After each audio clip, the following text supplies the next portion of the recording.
on screen. They're so calming. So we are going to, like I said, we are going to be recording this tonight.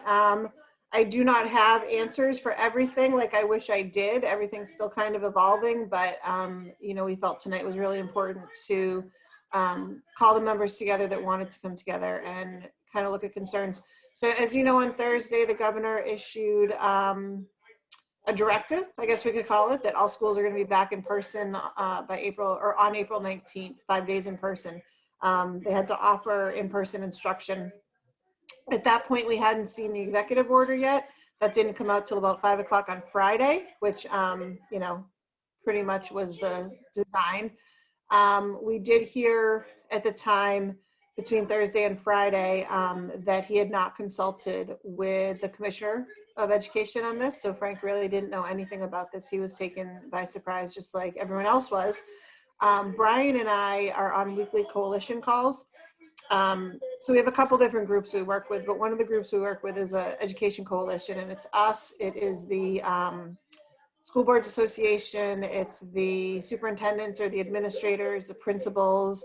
Kent Street Coalition's on there, and then there's just some other groups, but those are the main groups. So we actually are all working together on this, and at a superintendent's meeting that they had Friday morning is when we found out that the commissioner really had no clue about what was going on, and so that was actually pretty surprising. So let's see, today there was a commissioner's call. He does a commissioner's call. The commissioner does a call with school leaders on the first Wednesday of every month. And so on today's call, during the call, there was actually a question and answer document that was sent to Commissioner Edelblue from the governor's office to try to clarify some of the questions that this order has raised, because there's a lot of questions in this. You know, the whole executive order was met with skepticism, you know, by us, by the principals, by the administrators, by the school boards. Everybody is actually together on this, which is interesting. The thing about this, though, is as of now, most of the districts were already on track to return, as you guys know, to in-person learning full-time by early May. The dates we're hearing is between May 3rd and May 10th are the dates that most districts had already been working on this. So this isn't anything new that the governor dropped. What he dropped is that it was going to be April 19th. The fact that he didn't consult with anybody is ridiculous. He even admitted in the press conference that he didn't consult with the union. Okay, that's fine. But he also didn't consult with superintendents, with principals, with school boards, or with the Commissioner of Education. So that's pretty interesting. You know, he's basically put himself into something that he's been ignoring for a year. He's demonstrating he really doesn't care about the safety, because at the same press conference, Dr. Chan even said, you know, it takes about 2 weeks after the second dose of a vaccine to be fully effective. And that's what most districts have been planning their return date on, is when that second dose was going to be given, and then looking 2 weeks out from that. You know, we know that this whole period of interrupted learning, as we're going to call it, or disrupted learning instead of learning loss, it has to end. But as we've been saying along, it has to end safely. That vaccine, for those educators that wanted to get it, is part of that.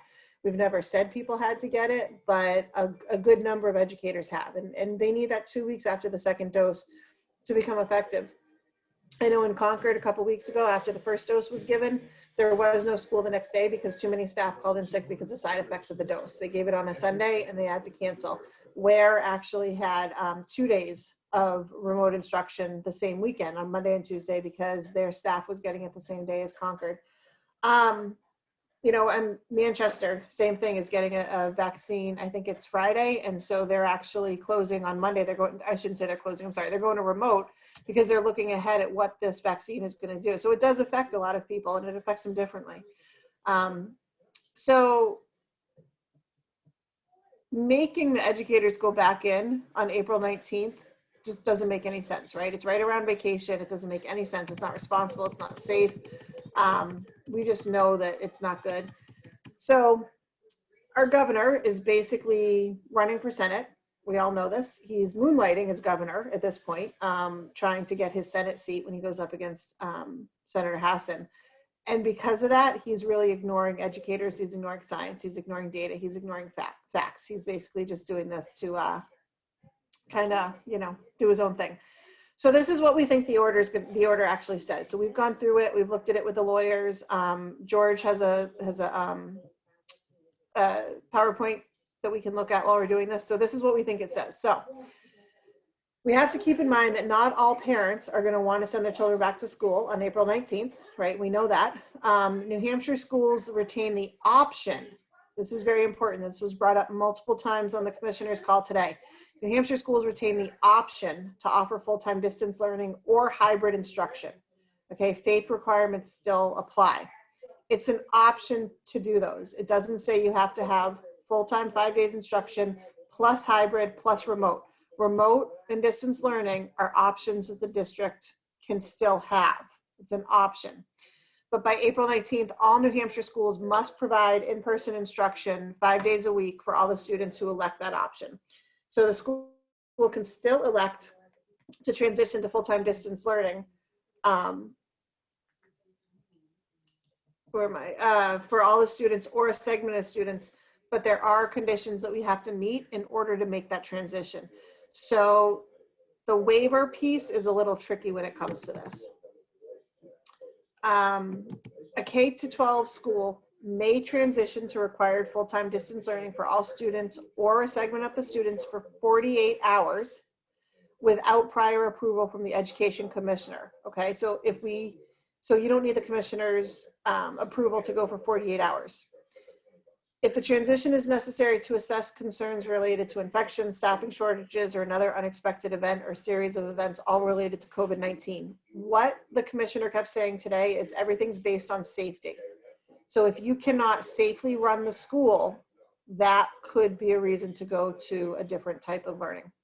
So a K-12 school may elect to operate under a full-time distance learning model for all students or a segment of the student population, and suspend the required option for 5 days per week of in-person instruction if such transition is necessary due to infections, staffing shortages, or another unexpected event or series of events related to COVID-19. So this is where the safety comes in. And the school receives approval for such a transition from the Commissioner of Education, who has to consult with the governor and public health. So it's not just the commissioner saying it's okay.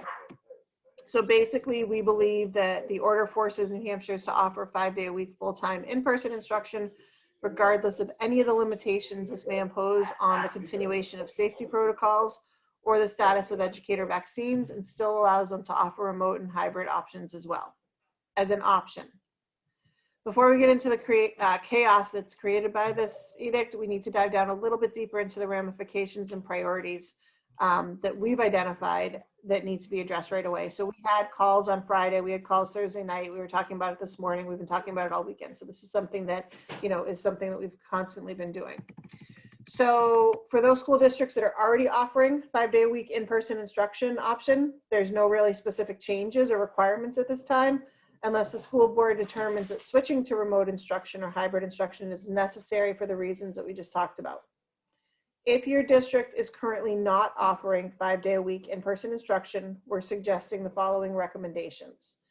So it's imperative that you get your school board to meet as soon as possible to review your local re-entry plan, to review the staffing conditions, the transportation capabilities, the ability to social distance within the recommended guidelines, and any CBA and any health and safety MOA that was reached within the union.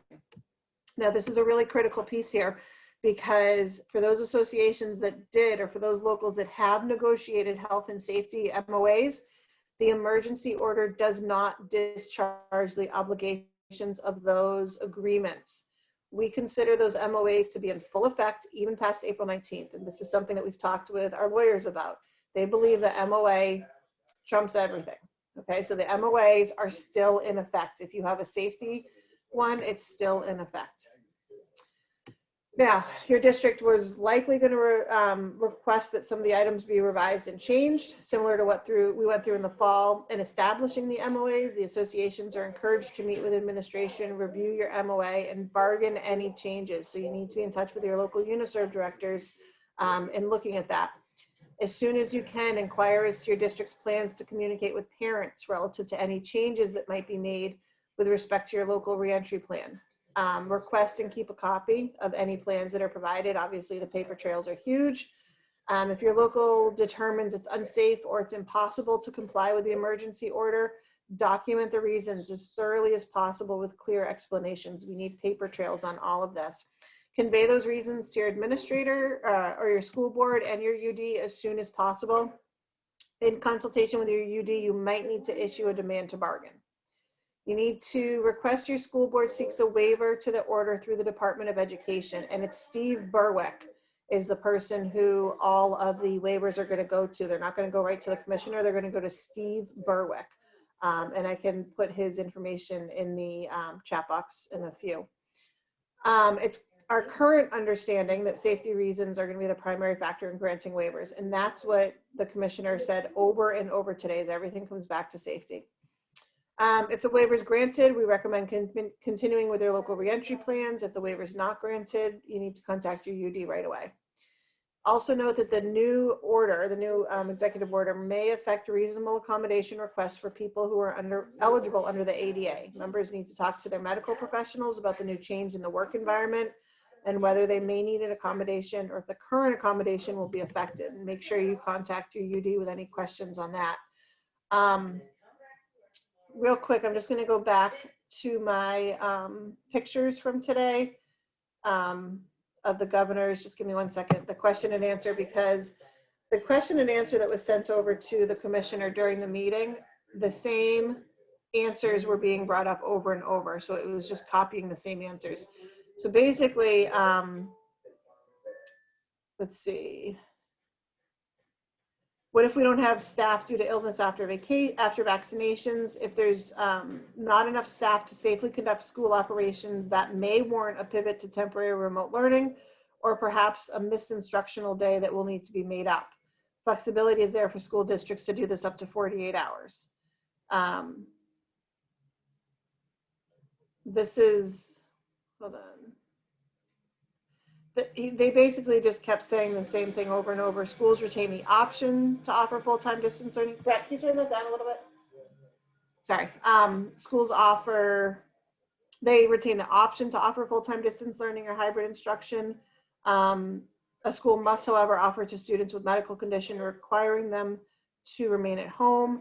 Apparently it doesn't matter because quarantining isn't in effect anymore, so people can travel and come right back in. So if you want to quarantine or close, remote, whatever, for more than 48 hours, you do have to get that permission. So even though he's doing this right before April vacation for a lot of people, he doesn't seem to care about that. Hold on, where'd it go? Okay, so what he kept saying, what the governor kept answering all of the questions with were, the state announced this path last week, 2.5 weeks ahead, to ensure that there would be more than enough time to pivot to this instructional model.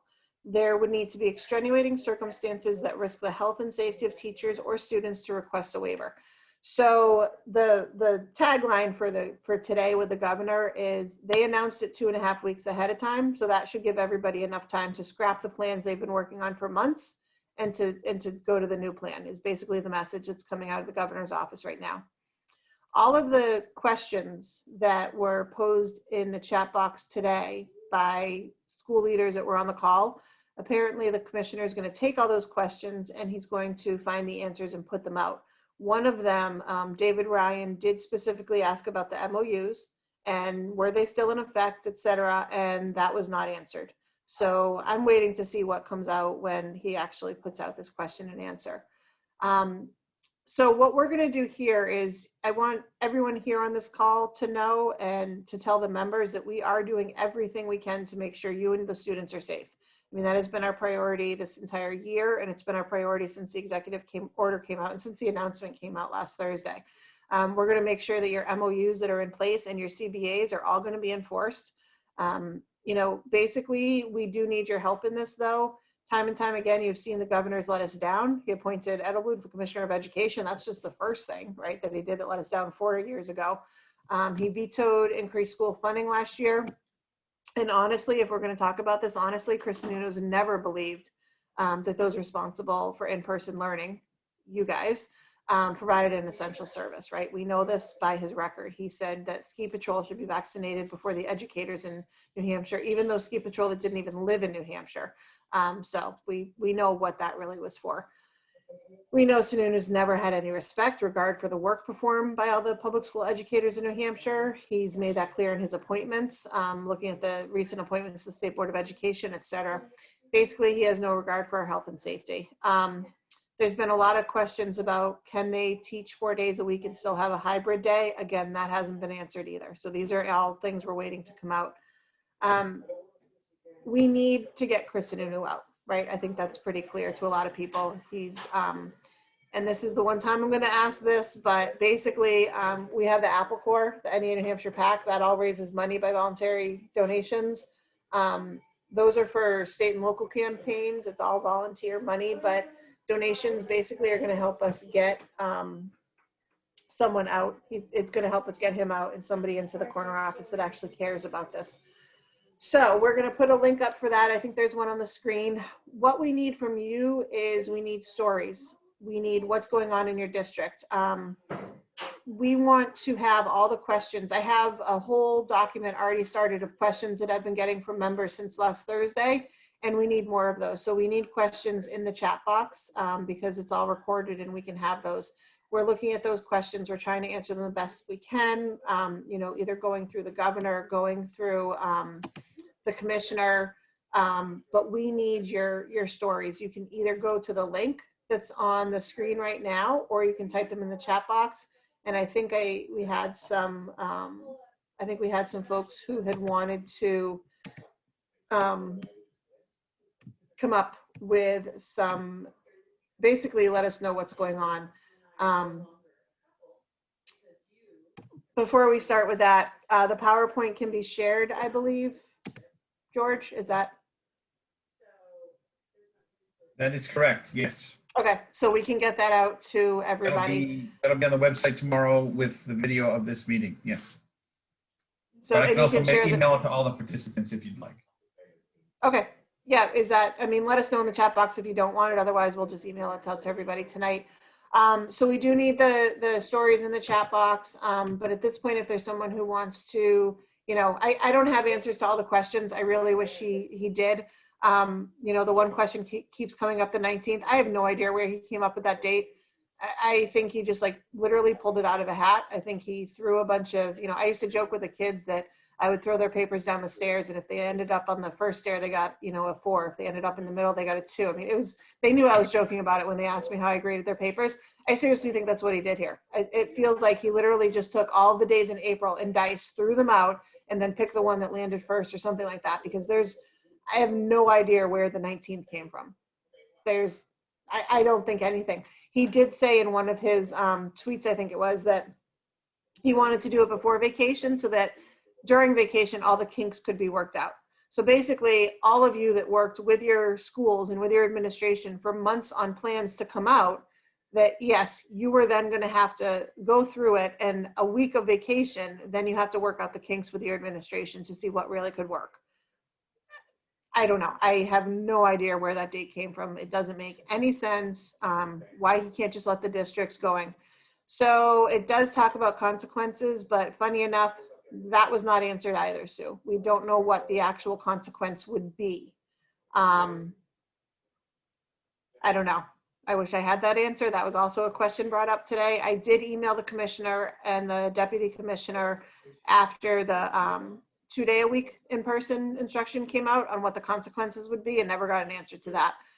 We can try and get a hold of the governor. Quite frankly, at this point, he's ignoring us. He doesn't, I mean, we've asked multiple times to meet with him. I don't want to say he's ignoring us. He's just not getting back to us.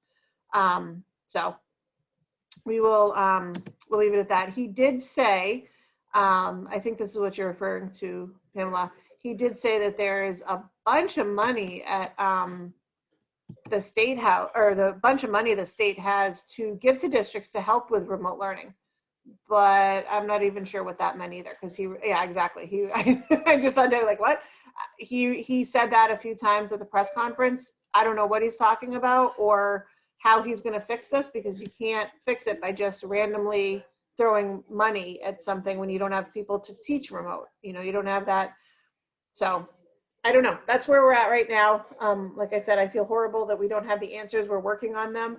But we do need to know your stories. We do need to know what's going on so that we can go from there.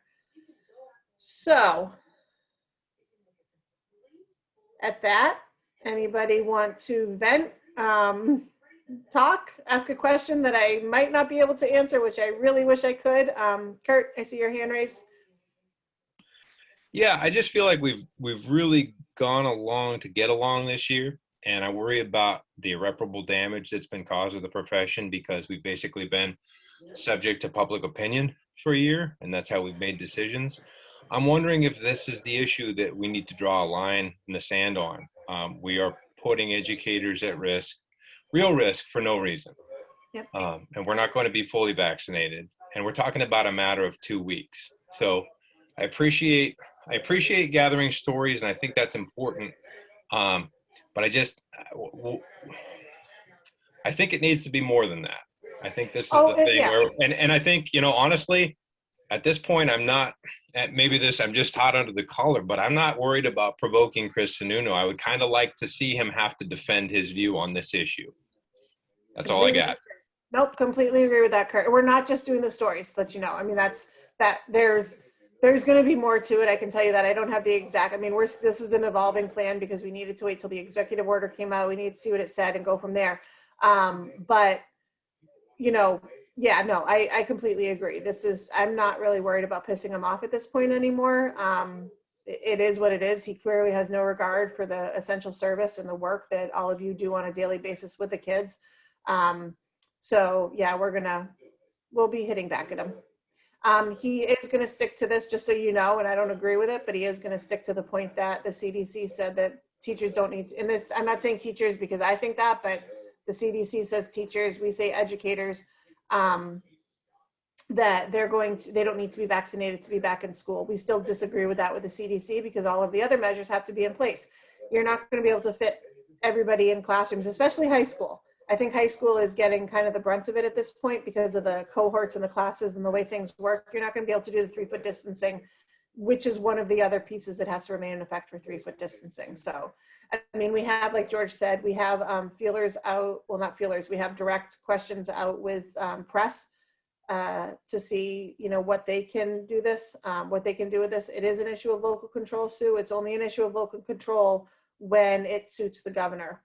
He has pushed everything down to the local level until he wants, in his words, that iron fist to come down, and all of a sudden he needs to insert himself. And he's running for Senate right now. He wants the parents on his side, and that's what it comes down to. So yes, we're not going to be nice. We need to push back hard on this. So we shall see what happens. And there's a lot of good ideas coming up in the chat. So we're going to be looking at all these later tonight, tomorrow morning to see what we can be doing and go from there. Anyone else? Yeah, I did see that, Molly. I did hear that Edelblu's going to be running for governor. I'm very excited about that.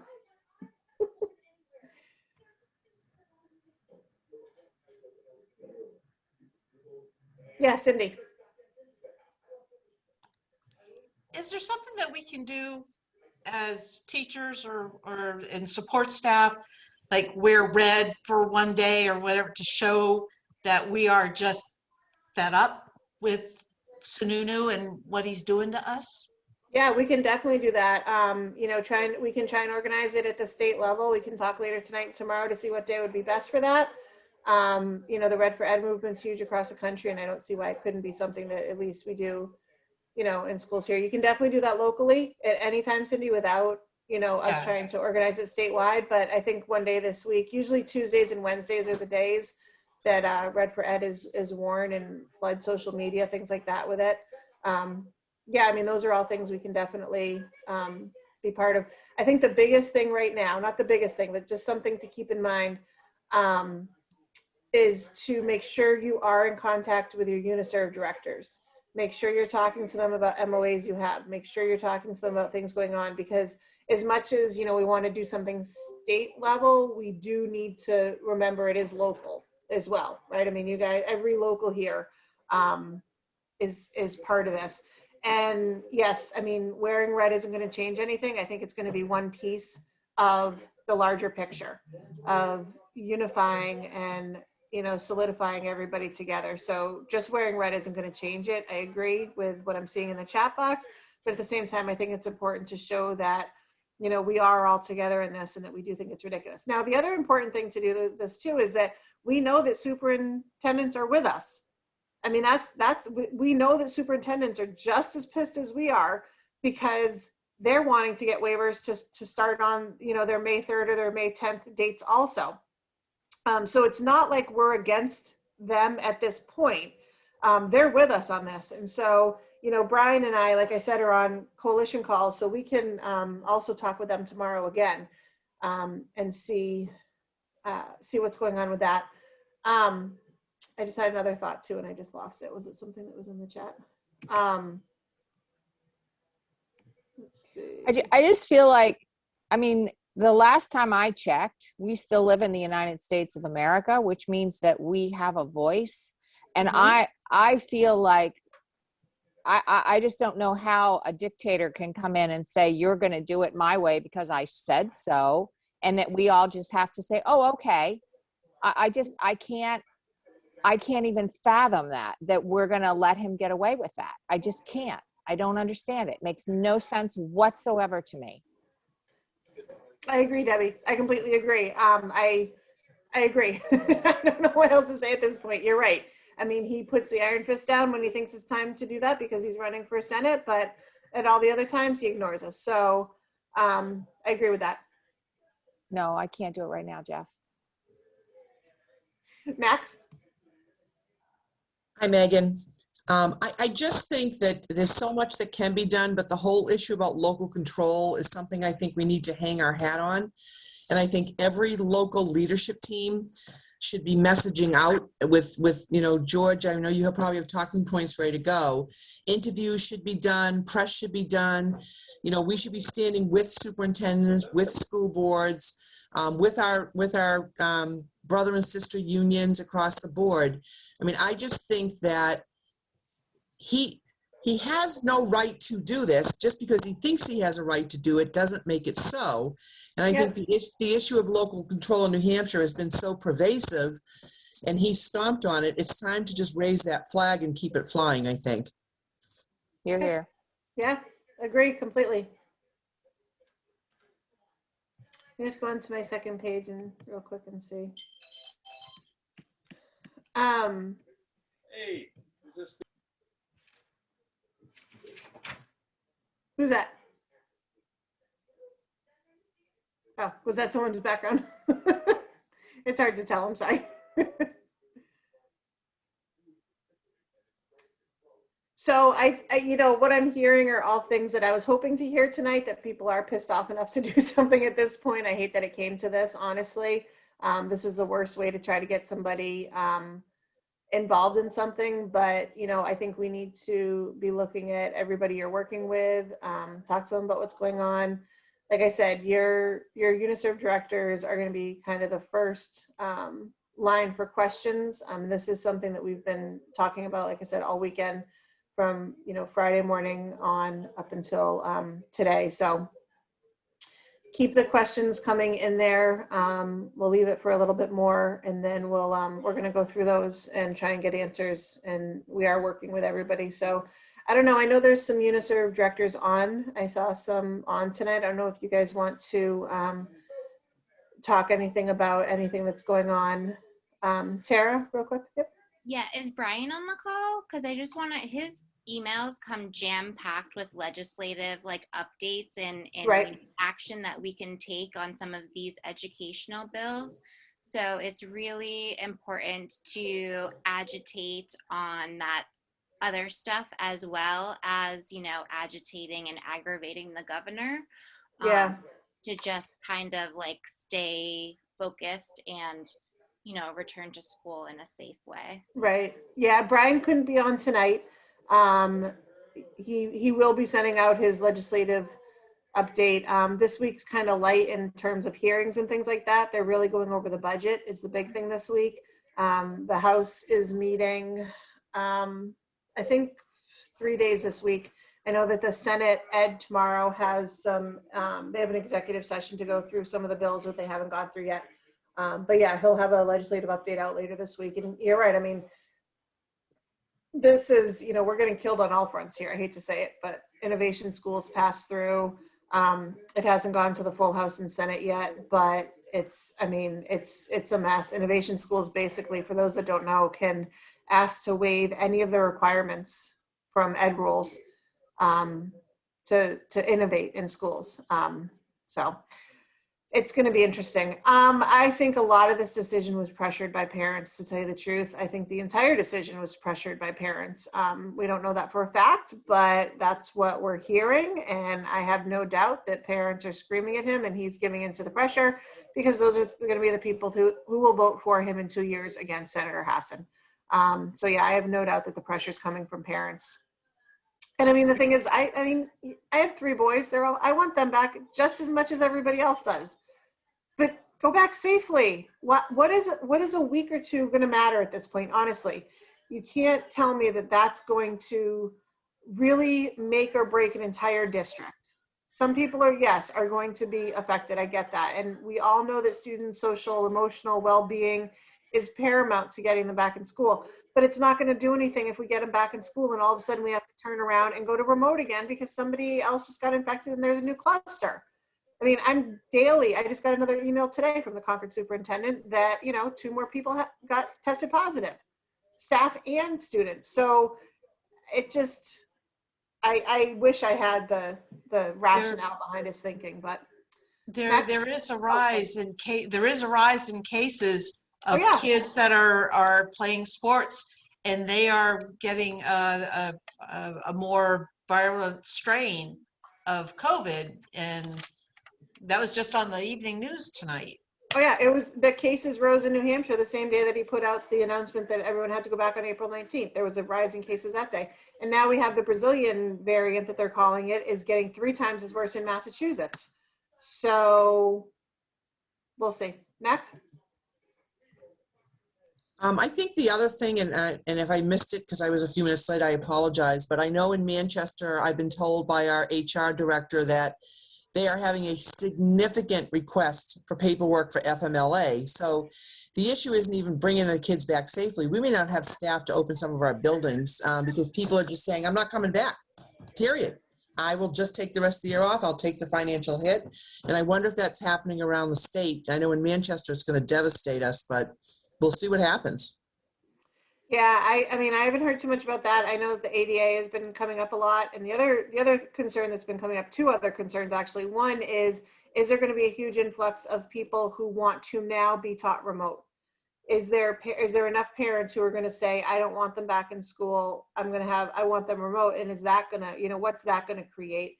The other issue too, that was brought up on the commissioner's call today and wasn't even addressed, was this is all going to be right as state testing's happening, because state testing is still going on. They are not waiving that. They are not doing anything with that, which is something we've also been fighting against. And so, you just add that into an already stressful situation. And then, let's look at those test scores and see how valid they are, right? We already know that they weren't going to be valid based on the way school's gone this year, but let's throw in going back to school full time and, it's ridiculous. So Max? I was just going to say, don't you think this is, I don't mean to sound like a paranoid ninny, but don't you think this is part of a bigger plan to keep chipping away at public education? Oh yeah. Yeah. And to, create charter schools and voucher programs and learn everywhere. And this is just like another piece of the pie. And again, I don't want to beat the horse, but I think I'm going to, so I apologize. I really think this whole issue of local control is what you hang your hat on. We who live in New Hampshire pride ourselves on local control. That's a big thing in the state. No income tax, local control, blah, blah, blah, all these things that make us a little crazy. And I think that if everybody's talking about local control, live free or die. Yeah, we're dying here on the vine. But just the local control piece, I just think, I want to be able to go back in the next 2 days and say to our membership, these are some steps you can take and have them very organized and very coordinated and not wait, but really start hitting him fast as we can. So. I mean, one of the big things is to be talking with your school boards and getting that, you know, having them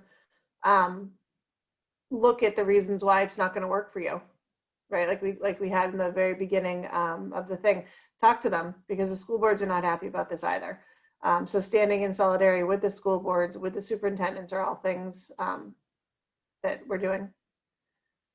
I want to give the UDs a chance.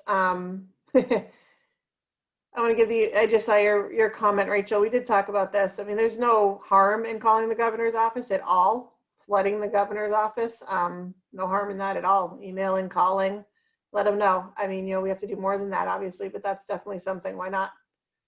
I want to give the UDs a chance to say anything, to chime in if they wanted to on any of this.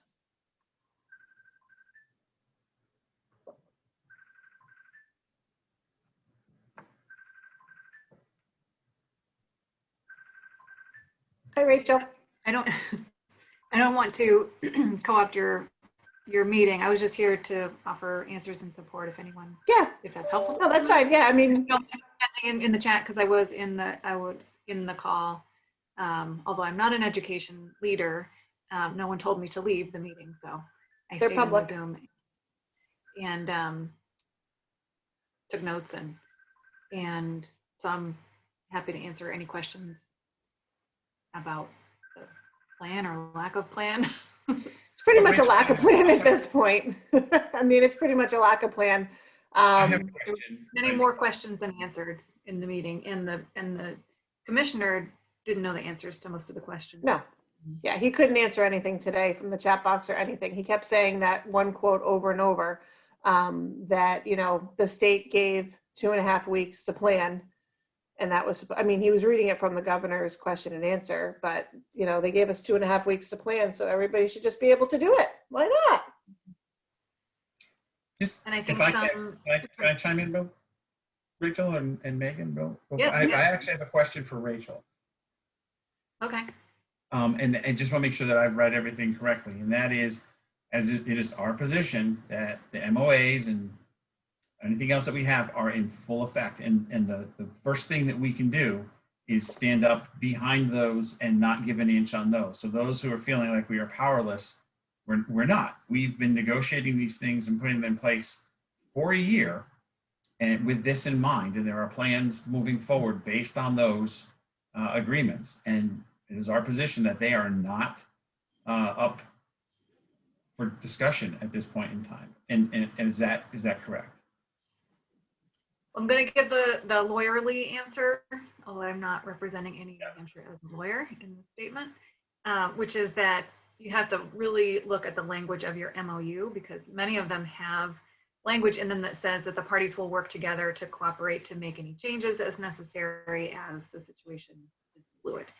And so Megan's advice was exactly right, which is to talk with your school board and your administration right now, because you need to know what their plan is, whether they're even planning to try to get fully back in person, or whether they're just going to say, screw it, I'm not doing that. I'm exercising my local control and following my own plan that we already agreed to. So that starting that communication as soon as possible is going to be really key. And I think the union should initiate that and say, we have this agreement, we expect that it's going to be followed. You know, cite the language that talks about, if there is language that talks about a process for amending it, but until both parties agree to amend it or change it, it's enforceable. And school boards and superintendents are going to be in a tough position to say, we can't enforce, or we can't implement your MOU correctly because the governor is ordering us to do something that isn't allowed per your MOU. And then both parties are going to have to work together to try to find out what the solution is. But that communication is going to be really, really important up front. They're legally binding documents, and school boards and administrators are going to have to figure out how to comply with your MOUs, or there's going to be enforcement action. And the other thing I was going to suggest, enforceable the same ways that your CBAs are enforceable, same mechanism. The other thing I was going to also just kind of highlight is the reason we are asking for stories and information is the governor has a press conference every Thursday. we listen in on that, and we do talk to the reporters who ask questions, since we're not always allowed to do that. And so by giving all of the reporters that we can questions that have some personal stories in them and that suggest that his decision was rash, unthinkable, politically motivated and not based on science or fact or safety, puts him on the spot. And if it's more than one person asking over and over again, it's very public forum that he has to defend himself in. And that is something that we'd rather not, guess on these questions. Anything you could give us to help us make these things varied, but still on target, and ask over and over again, I think is just it's a picture I'd like to see of him trying to answer all these questions. So that's one of the reasons we're asking for the stories as well. So I would love to see, I mean, we've fed questions to the reporters before the Thursday press conferences that they've asked. And I would love to see him defend I would love to see him defend all these parents that have gotten a hold of him that want this earlier than everybody else seems to want it. This kind of goes along in some respects with the same, if you look at any of the hearings that have happened and any of the numbers from those hearings. So the hearings have all been on Zoom this year. And when you look at the numbers of people who have written in opposed to bills versus supported bills, when we look at education bills, it's usually at least 3-1 in opposition to the bill. So they're, on our side with them. Yet those numbers are ignored when it comes out of committee. And so, this is kind of the same thing that, he's ignoring all the actual real facts of what's happening. So I would like to see him defend that. We'll see. It's always interesting. I've been bumping into Adam Sexton. His daughter's in the same dance program as my son for competition dance. And so I usually see him at the competitions, and it always inevitably we end up talking about this stuff. But there wasn't a competition this weekend. They were all over. So I couldn't run into him to feed him anything this weekend. But I mean, that's what George is talking about. We are in contact with them. And I did just see that there was, the district, Pamela, in your district, you were told the governor's order goes above your MOA. Yeah, exactly, Rachel. Talk to your UD because we've had the lawyers and everybody look at it, and we're pretty confident it doesn't. So. And if I was a school board member or a superintendent, I would be mad for a lot of reasons in this situation. And one of the reasons would be that we put all of our time and effort into negotiating these agreements, these MOAs. We all agreed that they were fair and acceptable. We voted to ratify them, knowing that they were enforceable. And then the governor makes a random choice about a date that we have to go back that now makes us have to do all this work all over again. I mean, what's going to happen is we're going to have to reopen negotiations on the MOUs. Doesn't mean that the parties are going to agree to changes. It reinitiates that whole process. And in the meantime, you've put me as a board member and a superintendent in a position where I could have an enforcement action of the PELRB or an grievance arbitration against me for something that I didn't even want to do. That wasn't, you took the choice away from me. And so to Pamela, maybe that's an approach that you could talk with your board about, to say, we all agreed to these conditions in our MOU because we all agreed that this, these are the rules that we were going to follow. We signed off on them. This was our plan. And it wasn't just in making the rules, it was the board and the administration that agreed to it as well. And so, the question of whether the governor's order supersedes the authority of the MOA, that's not really the question. I mean, we know that the MOA is definitely enforceable, right? We don't really know if the governor's order is enforceable, frankly, because, and I hope I'm not speaking out of turn, Megan. What are the consequences if the district doesn't comply? Well, right. We're still waiting to find out what that consequence would be. And going along those same lines, the fact that, what's that? I was going to say, by the time that district discovers what the consequence is going to be if they challenge it, we're going to be way into the May period where most people are talking about full return anyway. Right. And it comes down basically to everything Rachel was talking about with MOAs that were, already in place, but also the fact that he is completely disregarding all the work that has been put into coming up with each district's local plan. I mean, districts have been working on this. They've for many of the districts, they've looked at when the vaccines were going to be given the second dose. They calculated out the time so that they know when those 2 weeks are up, when it's safe. That was from Dr. Chan. That's not something we made up. If he's going to follow science, he needs to be listening to Dr. Chan at this point. You know, he can't pick and choose and keep picking and choosing what he wants to listen to and what he doesn't want to listen to, what he follows and what he doesn't want to follow. He picked an arbitrary date so that educators would have to work over vacation to try and figure out the kinks. That's what he's, I mean, that's basically, that is what he said. He's disregarding every ounce and every hour of work that has been put in by administrators, by school boards, by educators working with them to come up with these plans that work. He's completely disregarding all that. So, I mean, there's, yeah, he's not going to, yeah, he would love to represent us in Washington because, you know, let's bring Trumpism back. Max, sorry. I guess maybe I'm a little naive, but I just don't understand some of this conversation because I don't believe he has any authority to be doing any of this. I mean, he has the authority to call a state of emergency. He had the authority to close down the schools because of the pandemic, and it was a state of emergency in some sense. But where does anybody in their right mind think that this man has any authority to tell schools that they have to reopen in the format that he wants? I mean, maybe we should figure this out legally before we start. We've been looking at that. No, we've been looking at that. And I think, and Rachel and everybody else on here help me out because I think part of that answer, Max, is that he keeps extending the state of emergency. Every 21 days he extends it. And when he extends it, he still has in his mind that power to do this. So Well, whether the power is really there legally or not is a separate question. But I mean, we have been, everything we talked about tonight, just so you know, was vetted through Esther and, you know, lawyers and everybody. So, I mean, we're going on what our lawyers are telling us is the way to go, or what his, you know, powers would be. There's a lot of questions whether he's using his powers the right way or not. There's a lot of questions about that. Rachel? Can I comment on that? You know, a question in my mind is, he has the emergency power because of the pandemic to issue an emergency order to close the schools to keep people safe, right? So that makes sense. But if he's ordering everybody back into the schools, does that mean that there's no danger anymore? Then there's no emergency, right? Like, that doesn't make any sense to me. And the answer to the question about whether we should take legal action, we did talk about that as a staff. And the opinion was that the union doesn't have legal authority to challenge him on the issue of whether he's exceeded his executive powers to issue these executive orders.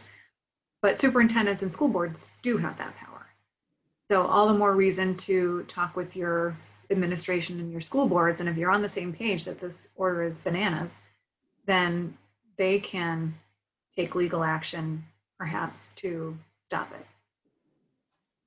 And Rachel, Our authority is to enforce our negotiated agreements. That is settled law. There's no question that, you know, the grievance procedures that we've negotiated, those have to be followed. If there's a ULP, we know what the law is on that. So that's sort of our realm. And of course we can take action to public pressure, you know, all of our collective action, but the legal standing to sue the government to stop this order from going into effect would be with the school board send. I think, Rachel, the way you just put that question is one that we definitely need to have a reporter ask on Thursday. You know, is it safe? Have them defend how it's safe.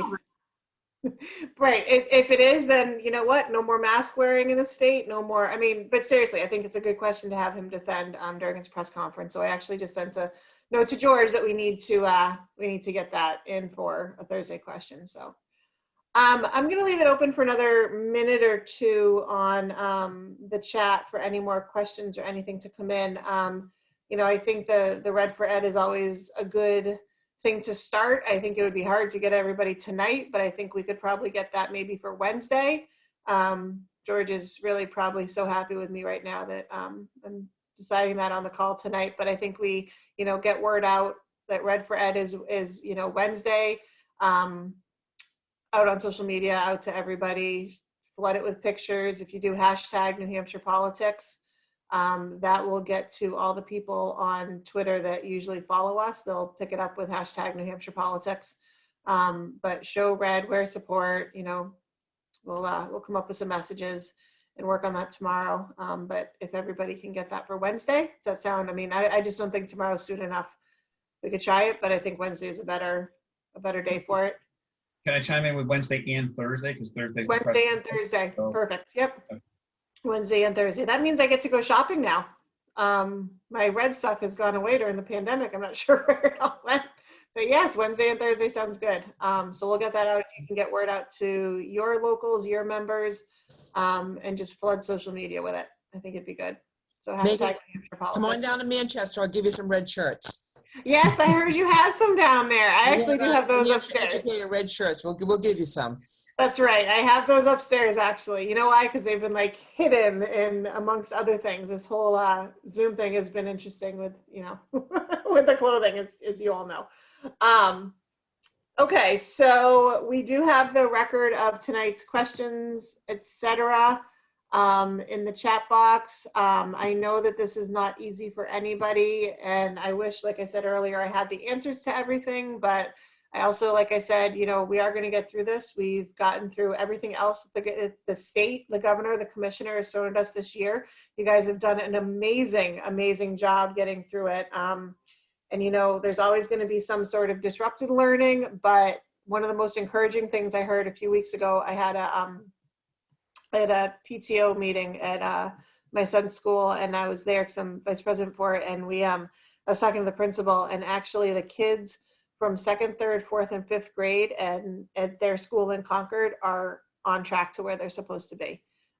Kindergarten and 1st graders were not, and she was expecting that, but the 2nd, 3rd, 4th, and 5th graders were actually all on track to where they expected them to be. And I was floored by that because I have a 2nd and a 4th grader there.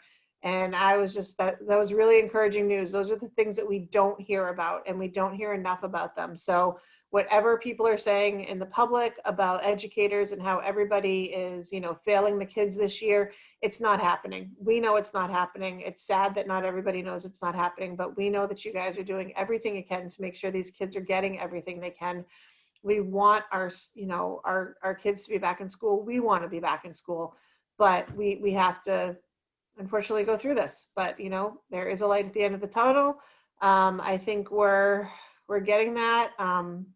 That's a great question, Debbie. You know, if they're on track, why do we need to go back on an arbitrary schedule? Why? Because honestly, I think the governor needs his power trip. I think that really is what this comes down to. I don't know what else. I can't even fathom what's going through his head right now. But we know you guys are doing a great job. I thank you for all that you're doing, because I know you don't hear it enough. People do thank you for what you're doing. We don't hear it, we don't see it, but we thank you. The kids do. And we'll just keep fighting. We'll just keep going from here. So look for updates, talk to your members, let us know, you know, if you need anything in the meantime. Obviously your UD is going to be your first line for questioning. We'll plan Red for Ed Wednesday and Thursday, hashtag New Hampshire politics. Write to the governor, let them know you're pissed. The stories can come to me. They can go to George. They can go, George, can you put that thing up again? I can, yeah. Thanks. And I think we're getting back to the point of, at least last week, where I was fighting the governor for more TV time. I don't know who was on more that day, a couple days. It was kind of nice. Actually, within an hour of the press conference, a Boston channel had called. Catherine Underwood, she does W Channel 10, but it's a Boston-based one. So she texted, she was like, hey, do you have a couple minutes? Sure, I would love to chat with you about this. Anyway, I do thank you for everything you guys are doing. We will record we'll go through all the chat box. You can tell my dog's telling me it's time to go to get the kids in bed. And thank you for everything.